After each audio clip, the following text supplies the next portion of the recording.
שירה. יש מלא. אבל היה איזשהו אירוע אחד שהיה בלתי נשכח. היינו שבת אצל סבתא, ולא יודע, נראה לי שזה היה בדיוק אחרי, כאילו אחרי שנת צהריים כזה, היינו בחדר, כמה כבר חדרים היו? בחדר הנוסף הזה. החדר שהיה כאילו מול השירותים? מול השירותים, כן. ולא יודעת למה כולם היינו בתוך החדר הזה. כולם לחדר הגדן. וסבתא נכנסה. חלול ברזל כזה היה שם? נכון. דלת ברזל.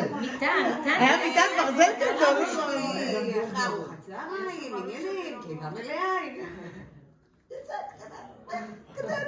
תלך לבית שימוש.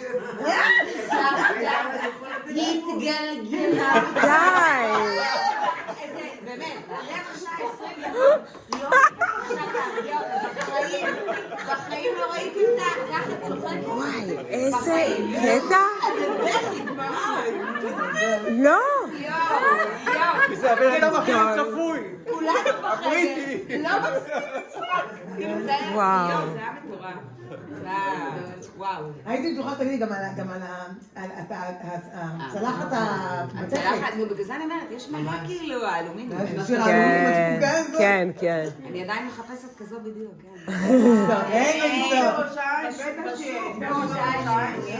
אבל זה לא זה, זה לא אני אגיד לכם מה הקטע, היא פשוט הייתה משומשת, אבל יש כאלה בראש העין מעונות.